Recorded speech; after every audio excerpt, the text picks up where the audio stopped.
Manifestation वास्तव में एक ऐसा तरीका है जिससे आप अपने सपनों को साकार कर सकते हैं, साकार रूप दे सकते हैं, कोई भी अचीवमेंट हासिल कर सकते हैं। सबसे पहला कदम है विजुअलाइजेशन।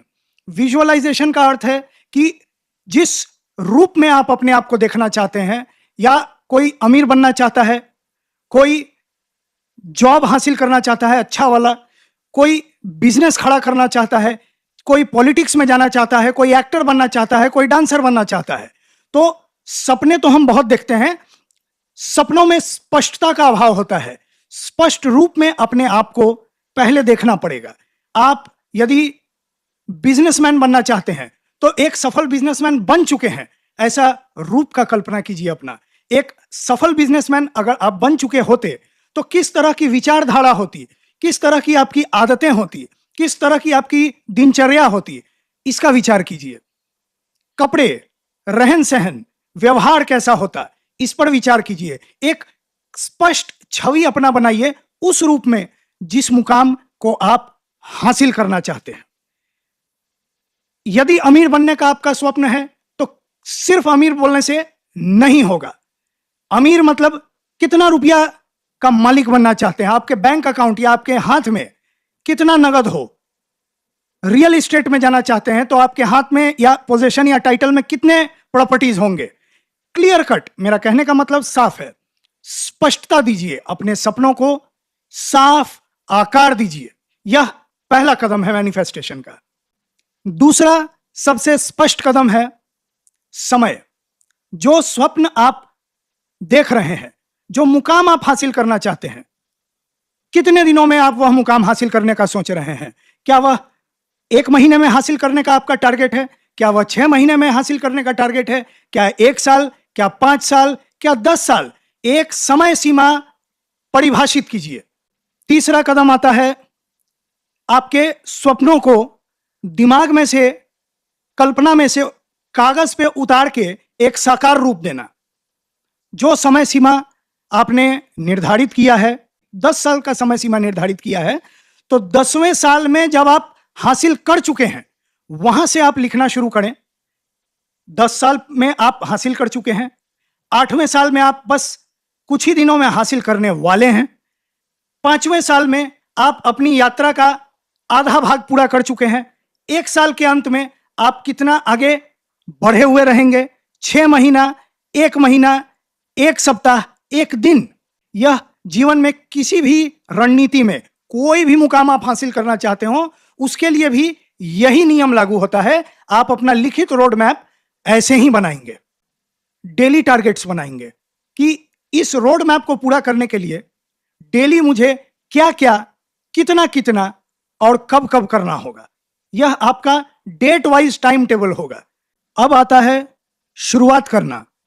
जब आप अपने प्लान को एग्जीक्यूट करना, उस पर कार्य करना शुरू करेंगे तो किन किन चीजों की आवश्यकता आपको होगी। अगर आप कोई नया कोर्स कर रहे हैं, अगर उसमें कलम कागज की जरूरत है तो कलम कागज खरीद लेंगे।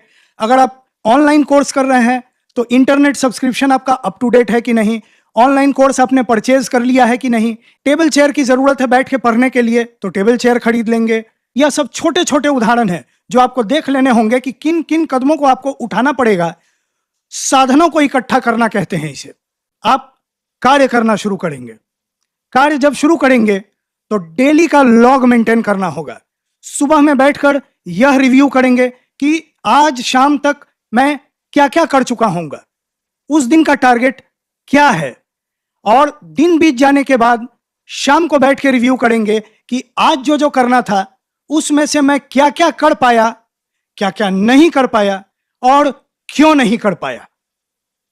यदि वह अगले दिन पूरा हो जाएगा तो उसे स्पिल ओवर करके ले जाएंगे अगले दिन और उसको पूरा करेंगे। साथ ही अगले दिन का जो शेड्यूल था उसको भी पूरा करेंगे।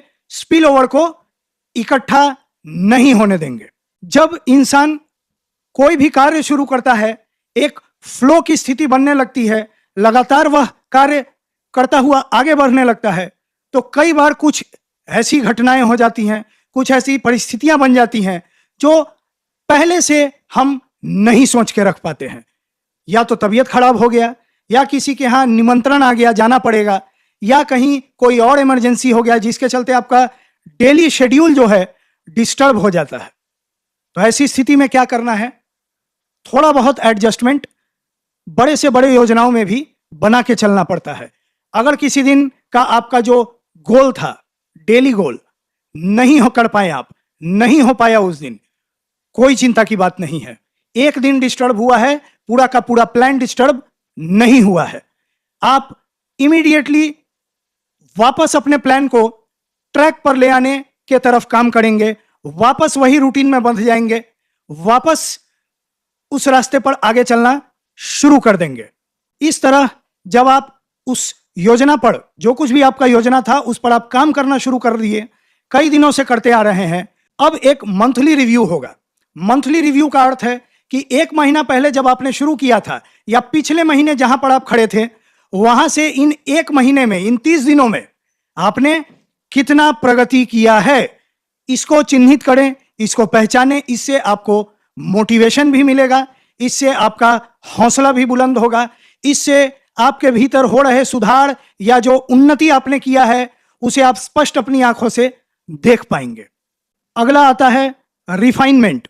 कभी भी कोई भी योजना पर आप कार्य कर रहे हैं तो बीच में परिस्थितियां एक जैसी नहीं रहती। कई बार करते करते हम लोग इतना सीख जाते हैं कि हमारे परफॉर्मेंस का एफिशिएंसी बढ़ जाता है। उस एफिशिएंसी का लाभ लीजिए। मान लीजिए पहले आप जिस तरह से काम कर रहे थे उसमें अगर थोड़ा और गति बढ़ सकता है एक्सपीरियंस के चलते, तो अवश्य बढ़ाइए। जब आप अपने सपनों को साकार करने के प्रति कार्य कर रहे हैं तो कई बार आपको एक निर्णय लेना पड़ता है कि अग्रेसिव ढंग से मैं ज्यादा ताकत लगा के यह कार्य को करूं या पैसिव होके जैसा चल रहा है उसी गति से उन्नति करता रहूं। ऐसी स्थिति में क्या करेंगे? आपको अपने जजमेंट का इस्तेमाल करना होगा। अगर आप एक रूटीन में बंध गए हैं और चीजें बोरिंग लग रही हैं तो क्या डबल डाउन किया जा सकता है? यह निर्णय लेते समय आप अपना जजमेंट इस्तेमाल कीजिए, आप अपने परिस्थितियों को देखिए, और यह सब करते करते मैनिफेस्टेशन के इस यात्रा में कभी भी आपका जो अंतिम गोल था उसे नजरों से न हटने दें। हमेशा जब कभी भी आपको लगे कि यार अब अच्छा नहीं लग रहा है, धीरज खोने लगे, तो पहले कदम में जिस रूप की अपनी कल्पना की थी उस रूप को याद कर लीजिए कि भाई मैं जो भी कर रहा हूं, भले ही यह कष्ट दे रहा है, भले ही यह ज्यादा मेहनत लग रहा हो, वह रूप हासिल करने के लिए कर रहा हूं। अपने गोल, अपने अंतिम गोल को अपनी नजरों से कभी नहीं ओझल होने दीजिए। हमेशा अपने आप को याद दिलाते रहिए कि ये जो मेहनत आप कर रहे हैं किस लिए कर रहे हैं। All the best.